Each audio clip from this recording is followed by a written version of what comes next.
Já se imaginou o mundo onde a floresta vale mais em pé do que derrubada? Pois é, esse mundo pode estar começando e o Brasil, olha, parece que quer ser o dono do mapa. Bem-vindos à nossa edição. Hoje a gente vai tentar entender o que é esse tal de TFFF, um fundo que pode, quem sabe, virar o jogo da política climática mundial e por que ele coloca o Brasil bem no centro da mesa, né? O nosso foco aqui vai ser analisar como o Brasil está puxando assim, um novo modelo global de financiamento. A ideia é transformar a preservação de floresta tropical em investimento econômico mesmo e até instrumento político. Para isso, a gente mergulhou em bastante material. Notas do próprio fundo, notícias da Mongabay, Reuters, South China Morning Post, Climate Home News. Sim, e também algumas análises mais a fundo, né? Da Context, que é da Thomson Reuters, da WWF e do pessoal do Carbono Zero da Reset. Tem bastante coisa para a gente conversar. Bastante coisa mesmo. Então, vamos começar pelo básico. Que sigla é essa? TFFF. Tropical Forest Forever Facility. Parece nome de filme, né? Mas é sério. É uma iniciativa global, nova, mas com o Brasil ali, bem na frente desde o começo. A ideia é lançar na COP30, lá em Belém. Isso, na COP30. Mas tem um detalhe importante aí que você mencionou. O fato de ser paralelo. Exatamente. Ele corre por fora da agenda oficial da COP. É uma coisa voluntária, sabe? Não precisa daquela aprovação complicadíssima de quase 200 países, que muitas vezes trava tudo nas negociações climáticas. Isso já é uma pista, né? De como as coisas talvez estejam mudando. Mas antes de ir por aí, e a estrutura dele? Onde fica esse fundo? Então, ele vai ser sediado no Banco Mundial, e essa escolha, olha, não é à toa. Colocar no Banco Mundial traz um peso, né? Uma credibilidade institucional. Garante mecanismos de transparência, uma governança mais técnica. Certo. É como se fosse um selo de qualidade, digamos assim, para atrair dinheiro. É por aí. Fundamental para dar confiança, especialmente pensando no volume de recursos que eles querem levantar. Sem essa robustez do Banco Mundial por trás, seria bem mais difícil convencer o investidor a colocar dinheiro nisso, né? Entendido. Faz sentido buscar essa chancela do Banco Mundial para dar segurança. Mas assim, me parece que a grande novidade mesmo, o verdadeiro pulo do gato aqui, não é nem onde fica, mas a filosofia por trás do dinheiro. É isso. Não é mais aquela coisa de doação, de pedir ajuda. É exatamente aí. É aí que tá a ruptura, sabe? O TFTF meio que joga fora essa lógica de doação, de filantropia, que marcou muitos fundos ambientais do passado. A base agora é outra, é investimento. Investimento. Sim, a proposta central é tratar a floresta tropical conservada como um ativo econômico. Algo que não só tem valor para a natureza, para o clima, mas que pode, de fato, gerar retorno financeiro, mensurável. Tá, mas como isso funcionaria na prática? Porque falar que floresta é ativo econômico soa bem, né? Mas como isso vira dinheiro, assim, no dia a dia para os países? Olha, o mecanismo que eles estão propondo é relativamente direto. Países que entrarem no fundo e que conseguirem mostrar resultado, sabe? Manter a floresta em pé, reduzir o desmatamento para baixo de um certo nível, esses países seriam remunerados, receberiam dinheiro por isso. Então é tipo um pagamento por performance ambiental. Basicamente. Pensa assim, cada hectare de floresta que você prova que preservou, ou cada tonelada de carbono que deixou de ir para a atmosfera por causa disso, pode gerar um fluxo de dinheiro para o país. É um incentivo positivo, claro. Entendi. E tem outro lado, se não preservar. Tem. O modelo também prevê penalidades financeiras para quem não cumprir as metas, para quem deixar o desmatamento aumentar, por exemplo. A ideia é que destruir a floresta comece a ter um custo econômico direto, um custo pesado. Uma tentativa de inverter a lógica, então. Porque por muito tempo era mais barato derrubar. Exatamente. É tentar inverter essa lógica econômica que por décadas tornou mais lucrativo derrubar do que preservar. A WWF mesmo, numa análise que li, falou que isso pode ser um ponto de inflexão histórico, porque o dinheiro muitas vezes ia justamente para atividades que empurravam o desmatamento. Agora a ideia é fazer o capital remar a favor da floresta. Essa inversão de incentivo é forte. E o Brasil não está só propondo isso para o mundo, né? Pelo que eu li, o Brasil está botando dinheiro na mesa também. Vai ser o primeiro. Sim, e isso é um movimento, assim, politicamente muito estratégico. O Brasil já anunciou que pretende colocar US$ 1 bilhão como investimento inicial no TFF. US$ 1 bilhão? É um valor considerável para começar. E colocar o próprio dinheiro logo de cara tem várias funções, né? Primeiro, mostra que o compromisso é sério, não é só discurso. Segundo, funciona como um chamariz, um voto de confiança para atrair outros investidores, públicos e privados. E terceiro, reforça essa nova postura de liderança que o Brasil quer ter. E essa questão da postura é bem interessante, né? Porque, historicamente, o Brasil e outros países do que a gente chama de sul global, América Latina, África, Ásia, iam para as negociações de clima, muitas vezes, numa posição de pedir recursos, né? De buscar ajuda dos países ricos para conseguir conservar. Pois é. Com o TFF, parece que o Brasil está tentando virar essa mesa. Está se colocando como quem propõe, como arquiteto de uma solução, é isso? Sem dúvida. É uma mudança de narrativa e de posicionamento muito, muito significativa. Sai daquela posição de quem recebe ajuda para de quem lidera um projeto. E um projeto com ambição global, que propõe uma forma nova de financiar a solução para o clima. Isso mexe com a dinâmica de poder, sabe? Nas negociações, na cooperação internacional. É como se o Brasil dissesse, olha, a gente tem as florestas que são cruciais para o planeta, e a gente tem aqui uma proposta de como valorizar isso economicamente de um jeito sustentável. E mais, a gente vai liderar esse processo. Exato, é essa a mensagem. Ok, a ambição política está clara. Mas e a financeira? De onde viria todo o dinheiro para fazer essa máquina girar?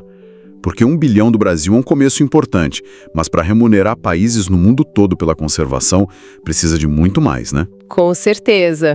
A meta total de capitalização do TFFF é extremamente ambiciosa. 125 bilhões de dólares. 125 bilhões.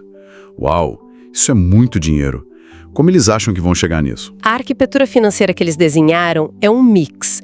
A ideia é levantar uns 25 bilhões de fontes públicas, governos de outros países, talvez bancos de desenvolvimento e também grandes fundações filantrópicas. Mas o grosso mesmo, os outros 100 bilhões... Viriam de onde? Do setor privado. Investidores institucionais. Sabe, fundos de pensão, seguradoras, grandes empresas. Então é aí que está a grande aposta. Atrair capital privado para conservação. Em larga escala. Mas isso sempre foi um desafio gigantesco, né? Por que acham que agora vai dar certo? Essa é a pergunta de 1 bilhão de dólares. Ou melhor, de 100 bilhões.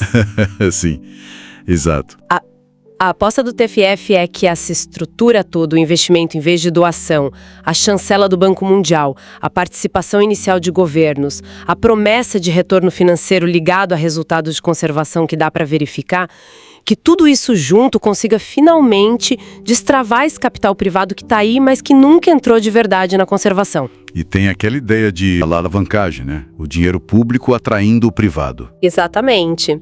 A lógica é crucial aqui. A expectativa é que cada dólar que entrar de fonte pública ou filantrópica consiga puxar junto outros 4 dólares de investimento privado. Se essa conta fechar, se essa alavancagem funcionar, aí o fundo atinge a meta. E com esses 125 bilhões na mão, o que ele conseguiria gerar por ano para os países? A estimativa é que, com esse capital todo, o TTFF possa gerar um retorno anual de uns 3,4 bilhões de dólares. Esse seria o valor distribuído entre os países participantes como pagamento por manterem suas florestas pela conservação que eles efetivamente entregarem. É um mecanismo complexo, claro, que tenta criar esse ciclo. Conservou, gerou receita, atraiu mais investimento. Mas é um desafio enorme mobilizar esses 100 bilhões privados, né? Ainda precisa provar que funciona na prática. Imagino que tenha muito ceticismo por aí. Com certeza. O ceticismo é grande. A capacidade de gerar retorno competitivo só com conservação ainda é vista com muita desconfiança pelo mercado financeiro tradicional. É um teste de fogo para esse modelo. Entendi. A engenharia financeira é de fato impressionante, pela escala e por essa aposta no privado. Fica claro o esforço para criar um sistema onde, talvez, a floresta em pé possa competir de verdade com outras atividades economicamente. Mas como geralmente acontece com essas grandes iniciativas globais, imagino que a coisa não seja só econômica ou ecológica, né? Deve ter um jogo político, de poder, bem importante por trás também. Ah, com certeza. E essa é talvez a camada mais profunda e interessante para a gente analisar aqui. O simples fato de uma iniciativa como o TFF surgir e ser proposta para operar, como a gente falou, fora do mecanismo formal da Convenção do Clima da ONU, fora do consenso das COPs, isso já é um sintoma de algo maior acontecendo na diplomacia do clima. E o que isso indica na sua visão? Uma frustração com o ritmo lento das negociações oficiais? É isso. Pode ser lido a sono, sim. Algumas análises, principalmente as mais críticas a esses processos multilaterais, sugerem que o surgimento desses formatos, tipo TEF, que são mais ágeis, baseados em coalizões de quem quer fazer, pode refletir um certo esgotamento, ou até uma percepção de que o modelo tradicional, sabe, aquele do consenso de quase 200 países, onde um só pode travar tudo, que esse modelo talvez esteja falhando em entregar resultados ambiciosos. Muitas vezes sai só o mínimo denominador comum. Então a agenda climática de verdade, a que implementa coisas, estaria andando mais por fora desses grandes palcos, por meio dessas coalizões? Parece que sim. Parece que avança cada vez mais por meio dessas coalizões estratégicas, desses clubes de países, ou por iniciativas focadas em temas específicos, como florestas e energia. O T se encaixa perfeitamente nesse cenário. Ele é um exemplo disso. E o que isso significa em termos de poder global, de quem manda no jogo? Significa uma tentativa clara de reconfigurar as geografias do poder nesse tabuleiro do clima. O Brasil, ao liderar o TFF, buscará ativamente que outros países com grandes florestas tropicais, a maioria no sul global, entrem junto. Ele não está só propondo uma ferramenta financeira. Tá fazendo o quê, então? Tá buscando construir um novo bloco de influência, sabe? Um polo de poder alternativo num tema que é crucial para o futuro do planeta. É como se dissesse, olha, o Sul Global não quer só sentar na mesa para discutir, a gente quer definir a agenda e as soluções nas áreas onde a gente tem ativos estratégicos, como as florestas tropicais nesse caso. E quando o Sul Global, com o Brasil puxando a fila nesse caso, começa a propor suas próprias regras, suas próprias arquiteturas financeiras e de poder, ainda mais numa área crítica como clima e floresta, imagino que o Norte Global, os países que tradicionalmente lideraram e financiaram essas discussões, devam estar olhando isso com muita atenção, talvez até com um certo incômodo, né? Uma apreensão. Com certeza, a atenção é máxima a esse incômodo, essa apreensão.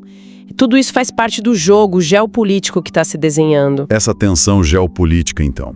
As possíveis reações do Norte e como essa dinâmica de poder pode se desenrolar, é justamente isso que a gente vai explorar com mais calma daqui a pouquinho, logo depois do intervalo. A gente vai para um rápido intervalo e já volta.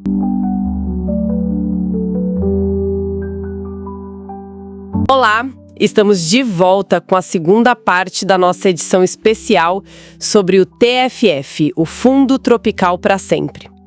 Na primeira parte, a gente explorou mais a ideia, o conceito, né? Exato. Agora, o foco muda um pouco. Vamos mergulhar na materialização política e operacional disso tudo. Como essa proposta, que é bem ambiciosa, está começando a tomar forma? Queremos olhar para os apoios internacionais que estão sendo costurados. Sim, essa parte é crucial. Para os detalhes técnicos. Sabe, como funcionaria na prática? Quais os impactos esperados lá na ponta para as comunidades locais? Fundamental pensar nisso. E até as implicações maiores, assim, quase civilizatórias que esse fundo pode carregar. É aqui que o discurso começa a encontrar realidade, né? E a gente começa a pensar mais sério no futuro que ele pode ajudar a construir. É onde a borracha encontra a estrada, como dizem. Exatamente. Então, para começar, vamos situar essa iniciativa no cenário global. A COP30 tá chegando lá em Belém. Sim, a expectativa é grande. E o TFF, ele surge meio por fora da agenda oficial das negociações climáticas mais tradicionais, certo? Tipo uma iniciativa paralela. É uma boa forma de colocar. Paralela, mas com um protagonismo brasileiro muito claro. E vamos combinar, bastante ousado. Ousado, com certeza. Exato. E estratégico. O Brasil tem se mexido muito nos bastidores, sabe? Uma diplomacia climática, assim, bem ativa. Ah, é? Como assim? De um lado, está tentando construir uma aliança, uma parceria com outras grandes economias emergentes, países que também têm florestas tropicais super importantes. Tipo Indonésia, Congo. Isso. Indonésia, República Democrática do Congo, talvez até buscando um aceno da China. Países que têm desafios parecidos e que agora estão percebendo o valor, o potencial de barganha que suas florestas representam. Entendi. E do outro lado, claro, tem o diálogo com os doadores mais tradicionais, né? Alemanha, Noruega, Reino Unido. Que já financiavam coisas antes, mas talvez com outra cabeça. E exatamente, talvez numa lógica diferente. De ajuda, de projeto pontual. Agora a conversa é outra. E essa costura toda, como você colocou, ela coloca o Brasil e acho que por extensão o Sul global numa posição diferente, né? Com certeza. Parece uma tentativa de mudar um pouco a dinâmica do jogo. Deixar de ser só quem recebe ajuda para ser quem propõe soluções. Soluções estruturais, talvez. É isso, as fontes que a gente consultou, tipo Climate Home News, Longa Bay, elas realmente destacam esse potencial de protagonismo. É quase uma inversão histórica, se a gente parar para pensar. Inversão histórica, como assim? Bom, por séculos a dinâmica foi o quê? Extração de recursos naturais do sul para o norte, né? Sim, a história que a gente conhece. Agora, a biodiversidade, a floresta em pé, isso vira um ativo estratégico, um instrumento de negociação nos fóruns globais. E não só para capturar carbono, mas como base para uma nova economia e também para cobrar responsabilidades. Aí que entra a tal da dívida ecológica. Exatamente. É aí que o conceito ganha força política. Esse tema sempre gera faísca, né? A ideia de que os países industrializados que historicamente emitiram mais e se beneficiaram de um modelo de desenvolvimento meio predatório têm uma responsabilidade maior. Inclusive financeira. Uhum. Quando o Brasil levanta essa bandeira agora com o TTFF, imagino que a recepção lá no norte não seja, assim, um mar de rosas. Não mesmo. Com certeza gera reações. As elites financeiras, políticas do norte global, que por décadas meio que ditaram as regras do financiamento climático, Sei. agora elas se veem confrontadas com uma narrativa que exige não só ação, mas reparação, justiça ambiental. É uma disputa de narrativa, mas também de poder, né? Entendi. E nesse cenário, o apoio da China, que o South China Morning Post diz que foi o primeiro país fora do eixo ocidental a sinalizar apoio financeiro mesmo. Isso é bem significativo, então. Muito significativo. O que isso sinaliza, na sua opinião? Uma cooperação sul-sul se fortalecendo também no clima? Ou talvez um realinhamento geopolítico mais amplo, usando o clima como palco? Olha, pode ser um pouco dos dois. No mínimo, sinaliza uma alternativa. Uma alternativa aos fluxos tradicionais de financiamento e talvez as condicionalidades que muitas vezes vêm junto com eles, né? Verdade. Mostra que o financiamento climático não precisa depender só da boa vontade ou dos ciclos políticos dos países ricos. E tem um ponto aqui que é crucial, que a Climate Home News destacou. Qual? O governo brasileiro tem dito que o lançamento mesmo do fundo depende mais do apoio político claro das nações do que de já ter na conta os 125 bilhões de dólares logo de cara. Ah, interessante isso. Quer dizer, a mensagem política, o alinhamento estratégico é quase tão importante quanto a grana inicial. Exato. O objetivo parece ser criar um mecanismo que seja permanente, estrutural, que não fique refém da instabilidade da ajuda internacional ou de uma mudança de governo lá no norte, sabe? Entendi. Eles querem algo que reconheça o valor da floresta de forma contínua, como um serviço ecossistêmico global que precisa ser pago de forma justa e previsível. Esse apoio político inicial é a base para essa sustentabilidade a longo prazo. Faz todo sentido. Mas vamos descer um pouco mais para a prática. Como essa grana chegaria lá na ponta? Quem recebe?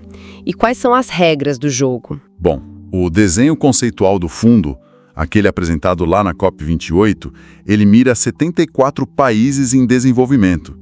Países que têm florestas tropicais, né? 74. Bastante gente. Sim, cobre as grandes bacias florestais do mundo. Amazônica, a do Congo, Mekong, Indonésia. Áreas que juntas têm uns 80% das florestas tropicais que ainda restam no planeta. Nossa. E a lógica central é bem direta. Pagar pela floresta em pé.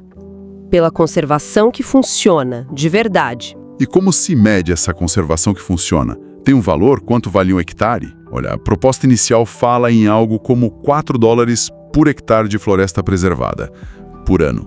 $4 por ano. Por hectare. Pode parecer pouco, assim, de cara, mas a escala é gigantesca, né? E tem um ponto crucial, o mecanismo também prevê penalidade para quem desmata. Tem o outro lado da moeda. Exato. A destruição da floresta poderia gerar multas pesadas. Fala-se em até $800 por hectare desmatado. A ideia é criar um incentivo econômico claro para manter a floresta em pé e um desincentivo bem forte para derrubar. Entendi. Mas $4 por hectare, será que isso compete mesmo com a pressão econômica da soja, do gado, da madeira ilegal, do garimpo em muitas dessas áreas, que são brutais? Essa é a pergunta de 1 milhão, ou melhor, de 125 bilhões de dólares. É um desafio enorme, não tem resposta fácil. Imagino. Esses $4 são um ponto de partida, né? A ideia é que esse valor possa ser ajustado, complementado por outras fontes, outras políticas, mas o ponto central talvez seja a previsibilidade e a escala. Previsibilidade, pagamentos anuais, você diz. Isso. Pagamentos anuais, baseados num monitoramento forte por satélite, usando sistemas que possam ser verificados de forma independente. O Brasil, por exemplo, já tem o DETER, o PRODES. Que são referência, né? Exato, são referência global. Poderiam ser a base para essa verificação. A ideia é usar tecnologia e transparência para garantir que o pagamento seja por resultado real de conservação. E quem ia gerenciar essa dinheirama toda? Tem uma estrutura pensada para isso? Uma governança? Sim. O Banco Mundial confirmou que aceitou sediar o fundo e vai atuar como secretariado interino. O Banco Mundial. Né? Isso traz, por um lado, a credibilidade, a capacidade operacional de uma instituição financeira global, né? Claro. Por outro lado, óbvio, levanta debate sobre a influência do próprio banco, as prioridades dele, mas a escolha parece que foi para dar robustez, confiança para o mecanismo, tanto para os doadores quanto para quem vai receber. Entendi. A grande mudança de paradigma mesmo, como alguns especialistas consultados pela WWF e pela Context News destacaram, é tentar corrigir uma distorção histórica, né? Por décadas, o sistema financeiro global, direta ou indiretamente, acabou premiando a degradação. Verdade. Agora, a proposta é remunerar a proteção. É quase como colocar na conta um valor que sempre foi ignorado, né? O valor da floresta simplesmente por existir. O presidente do Banco Mundial, o Ajay Banga, teve uma fala interessante sobre isso. Eu vi essa fala. Tratando as florestas como infraestruturas econômicas vitais, que sustentam safra, água, cadeias produtivas inteiras. Olhando assim, preservar deixa de ser visto como gasto ou caridade, né? Exato. Passa a ser encarado como investimento. Investimento estratégico, de longo prazo.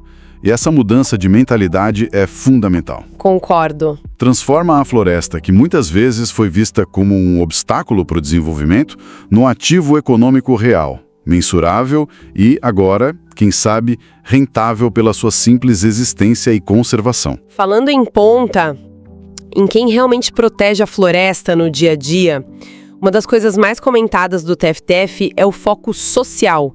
Aquela promessa de que uma parte importante do dinheiro vá direto para os povos indígenas e comunidades tradicionais. Como isso funcionaria? Esse é um dos pontos mais inovadores e cruciais para a legitimidade e para a eficácia do fundo, né?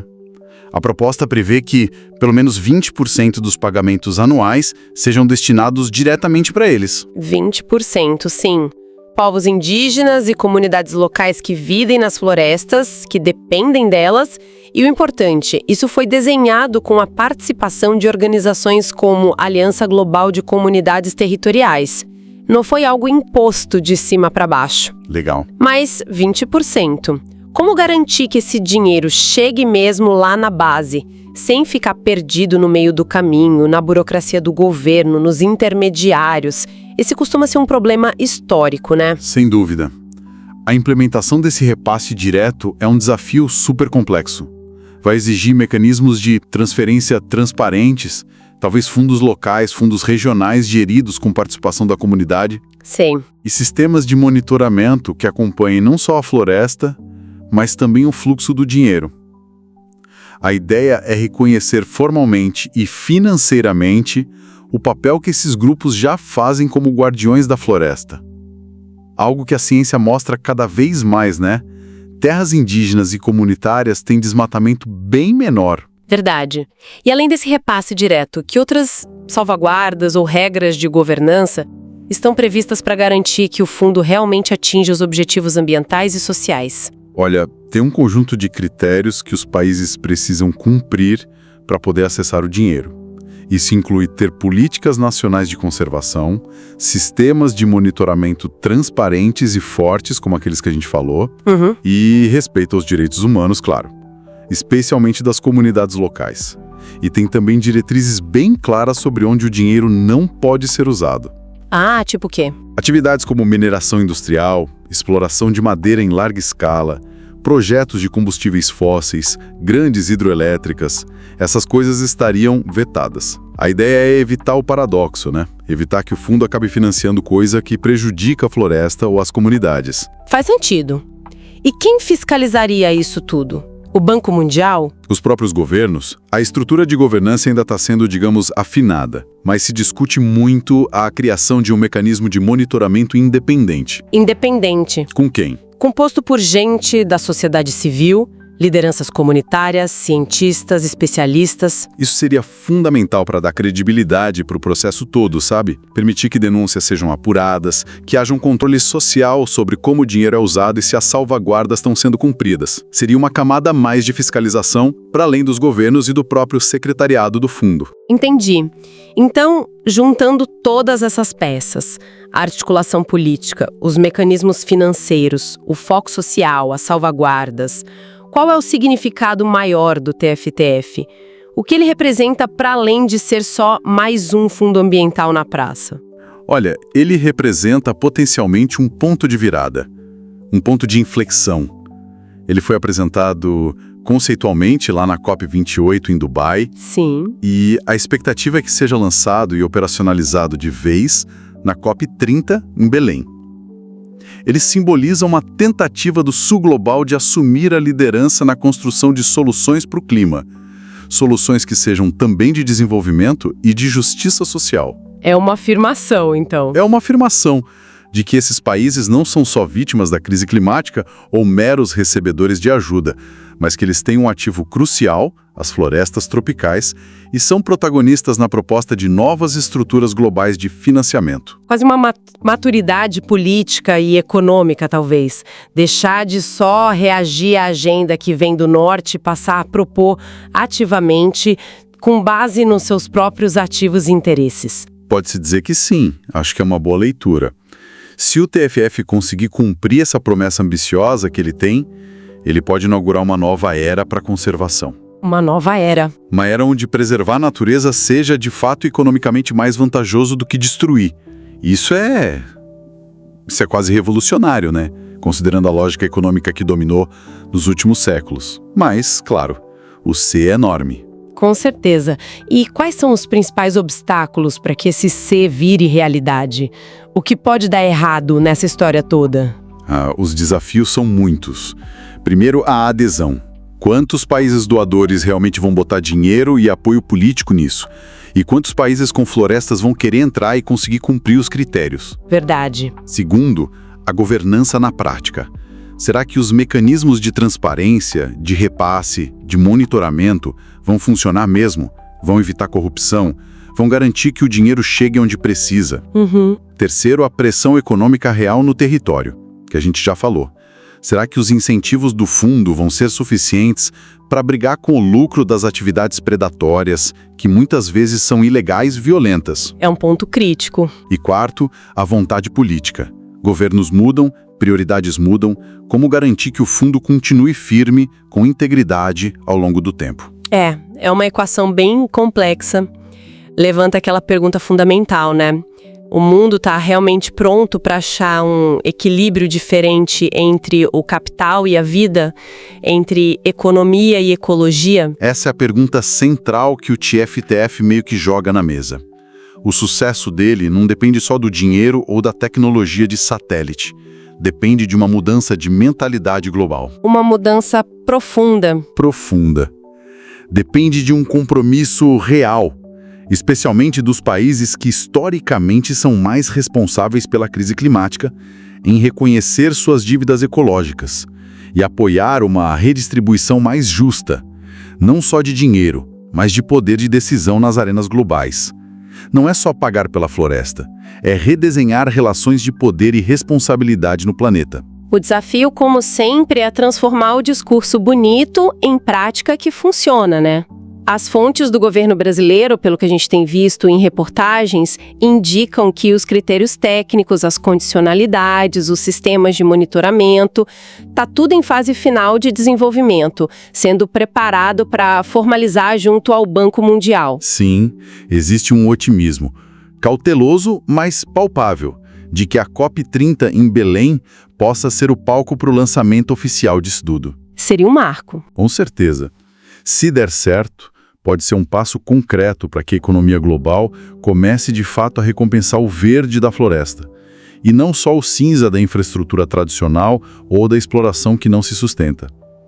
Seria encarar a floresta não como um estoque de madeira ou um terreno para virar pasto, mas como um pilar essencial para a estabilidade do clima, para a biodiversidade e, por que não, para uma nova economia, uma economia regenerativa.